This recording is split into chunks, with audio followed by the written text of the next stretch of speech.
सुकेश, वाकई ये कई दफा ऐसा हो जाता है कि भाई मेरी शर्ट तेरी शर्ट से सफेद, तेरी शर्ट मेरी शर्ट से सफेद कैसे, या फिर दाग अच्छे हैं, अपने हैं तो अच्छे हैं। ये बड़ा मजेदार घालमेल है क्या?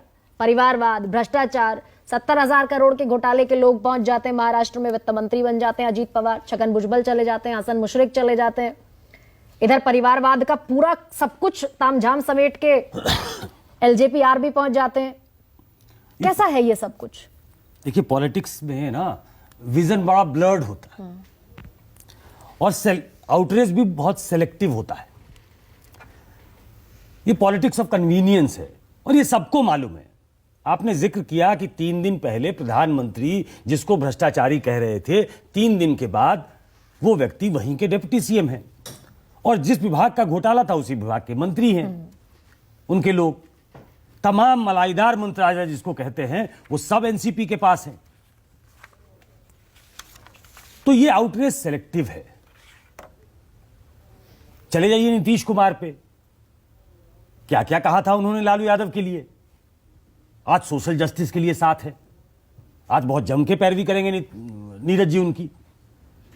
आ जाइए आप बीजेपी पे। मैंने पूछा शलभ जी से तो उन्होंने एक कन्वीनियंट डेफिनेशन परिवारवाद की रखी हुई है कि हमारे यहां लीडरशिप तय नहीं है। राजनाथ सिंह के बेटे कोई राष्ट्रीय अध्यक्ष थोड़ी ना हो गए, लेकिन विधायक हो सकते हैं। अनुराग ठाकुर कोई राष्ट्रीय अध्यक्ष थोड़ी ना हो गए, लेकिन केंद्र में मंत्री हो सकते हैं। I can go on and on. और आंकड़ा बता दिया आपको नीरज जी ने, 20% हो गया। 20% इसलिए हो जाएगा क्योंकि 303 वही जीत के आए हैं, तो उनकी संख्या ज्यादा होगी ही।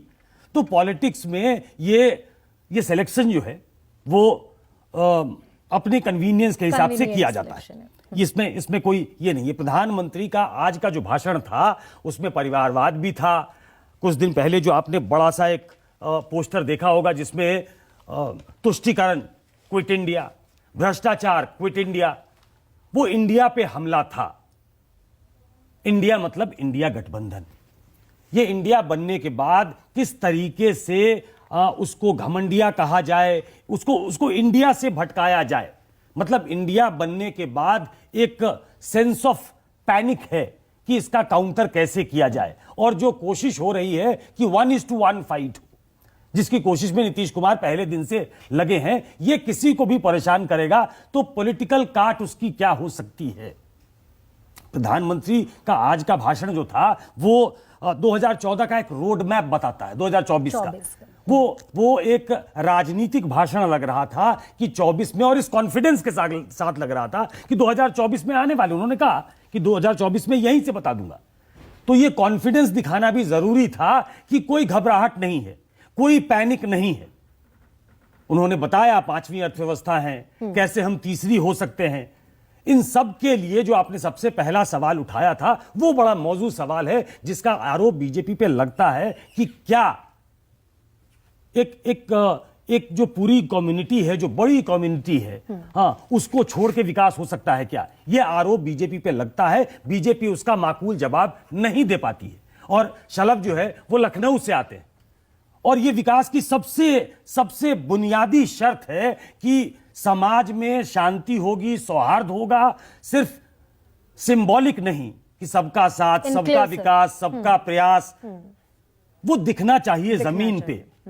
तो चूंकि समय कम है तो मैं शलभ, चूंकि लखनऊ बहुत दिन रहे हैं और अदम गोंडवी से परिचित हैं, आपने एक कविता जो शुरू किया था, तो मैं अदम गोंडवी की 4 लाइन पढ़ देता हूं कि हिंदू या मुसलमान के एहसासात को मत छेड़िए, हिंदू या मुसलमान के एहसासात को मत छेड़िए, अपनी कुर्सी के लिए जज्बात को मत छेड़िए। घर गलतियां बाबर की थी, जुम्मन का घर फिर क्यों जले। घर गलतियां बाबर की थी, जुम्मन का घर फिर क्यों जले। ऐसे नाजुक वक्त में हालात को मत छेड़िए, छेड़िए एक जंग। और मुझे लगता है कि इस पे राजनीतिक दलों की एकजुटता होनी चाहिए। मुझे लगता नहीं है कि होगी, लेकिन छेड़िए एक जंग मिलजुल कर गरीबी के खिलाफ। गरीबी क्यों कहता हूं? गरीबी इसलिए कहता हूं कि शलभ मणि जी की जो मातृ संस्था है, उसके सबसे बड़े नेताओं में से एक दत्तात्रेय होशबोले ने भी माना है कि करीब 43 करोड़ लोग इस देश में हैं जो आज 375 रुपए नहीं कमा पाते हैं।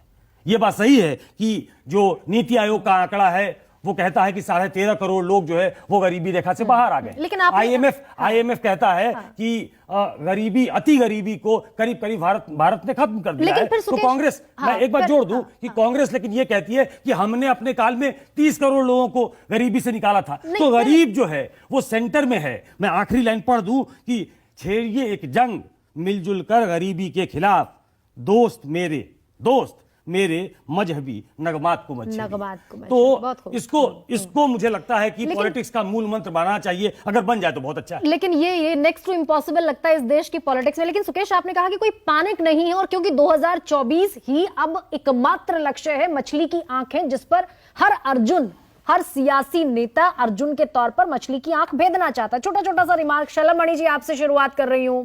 2024 अगर पैनिक नहीं है तो 25 तो ऐसी पार्टियां जोड़ ली आपने जिनके पास एक भी सांसद नहीं। अगर पैनिक नहीं, अगर यही कॉन्फिडेंस है, और ये कॉन्फिडेंस अगर असल कॉन्फिडेंस है। नहीं गरिमा जी, लोग जोड़ना चाहते हैं तो हम क्यों ना जोड़े। और मेरी बहन राधिका जी कह रही थी कि डर लगता है, तो राधिका जी डर तो लगता है, उनको लगता है डर आज की तारीख में मोदी जी के राज में, जो इस देश के दुश्मन है। उनको डर लगता है जो मुंबई के ऊपर हमला करते थे और पूरी मुंबई को कब्जा कर लेते थे, और मनमोहन सिंह जी जाते थे अमेरिका के आगे और बोलते थे हमें पाकिस्तान से बचाओ। आज उस पाकिस्तान को डर लगता है राधिका जी, जो पाकिस्तान रोज हमले करता था। आज 370 की आड़ में जो आतंकवादी वहां पर रोज आतंकवाद फैलाते थे, उनको डर लगता है। और डर उनको लगता है जो इस देश के खिलाफ है। मैं चुनौती देता हूं राधिका जी को, आम आदमी पार्टी को और नीरज जी को कि 370 अभी उसकी हम लोगों ने वर्षगांठ बनाई है। 370 को लेकर जिस प्रकार से आप सब पाकिस्तान की भाषा बोल रहे हैं, जिस 370 को मोदी जी ने डंके की चोट पे हटाया है, हाँ। इस देश की जनता हिसाब करेगी। और नहीं तो जवाब दीजिए। 2014 में जनता ने नकारा आपको, 2019 में जनता ने नकारा, और सारी तमाम योजनाओं के बाद नकारा। 2024 में क्या क्लेम आपका, क्या दावा? इनको तो 70 साल से जनता ने नकारा है, और डेमोक्रेसी की खूबसूरती यही होती है गरिमा जी। और मैं मानती हूँ कि जब तक बुराई को नहीं जनता देखेगी तब तक अच्छाई का महत्व कैसे समझेगी। और आप बात कर रहे हैं 370 की, भारतीय जनता पार्टी प्रवक्ता ने बात करी 370 हटाने की। कश्मीरी पंडित वापस आए। आज कश्मीरी पंडितों से वहां जाके पूछिए, कहेंगे हालात बद से बदतर हो चुके हैं, और आज तक ऐसे हालात नहीं हुए हैं। छोटा जैस्मिन जी बनाना और उसको ट्वीट करना वो उनके लिए नहीं। कांग्रेस से आप फाइट करते हैं, दिल्ली में पूरी जमीन आपने कांग्रेस की खींच ली, जहां जाते हैं वहां कांग्रेस का सुपड़ा साफ कर देते हैं, लेकिन एक अलायंस का हिस्सा है आप कांग्रेस के साथ। कैसे कन्विंसिंग रहेगा ये? बहुत संक्षेप में 10 सेकंड में कहिए अपनी बात। देखिए, देश का वोटर समझदार है। देश का वोटर जानता है कि आज देश की जो दुर्गति बना दी है मोदी जी ने, 10 साल 9 साल का राज हो गया है।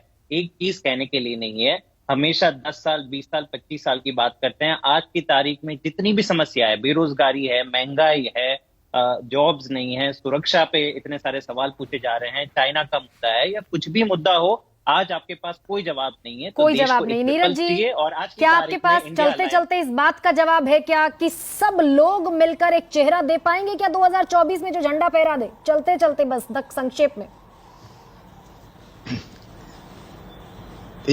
देखिए, सबसे महत्वपूर्ण है कि मुझे जहां तक स्मरण है कि पहली बार मुद्दों के आधार पर एकता बन रही। मैं इतना आपको आश्वस्त कर रहा हूं कि तथाकथित इंटायर पॉलिटिकल साइंस से पास करने वाला देश का प्रधानमंत्री जो अभी झंडा फहरा रहे वो नहीं फहराएंगे।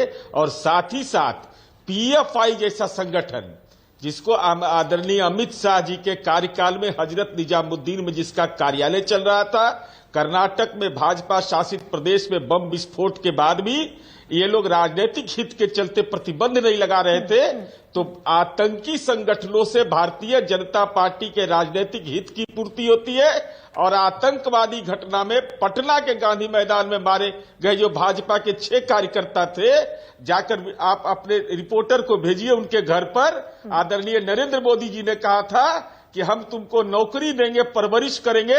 आज तक भाजपा का कोई नेता गया नहीं। ठीक है वाजपेयी जी, मोदी झंडा नहीं फहराएंगे। वाजपेयी, देखिए ये तो इनको ये शेर हम भी कह देते हैं, दिल को बहलाने को गालिब ख्याल अच्छा है, वो वाली बात है। लेकिन हकीकत यह है, आत्मविश्वास मोदी जी का, पॉजिटिविटी, परफॉर्मेंस, 9 साल के रिजल्ट, आउटपुट, वो जनता के दिल में घुस चुके हैं और जनता उसी को रिजल्ट में परिवर्तित करेगी। इसीलिए मोदी जी ने कहा कि 24 में भी आऊंगा और 23 में इनको दोबारा से 23 के बाद जो आएगा 27 नो कॉन्फिडेंस का मोशन, ये दोबारा से लाने का इनको अपॉर्चुनिटी फिर मिलेगी, ये हमारा मानना है। 2024 15 अगस्त 2024 की तारीख खासी दिलचस्प होने वाली है। हालांकि उसके पहले लोकसभा के चुनाव हो चुके होंगे।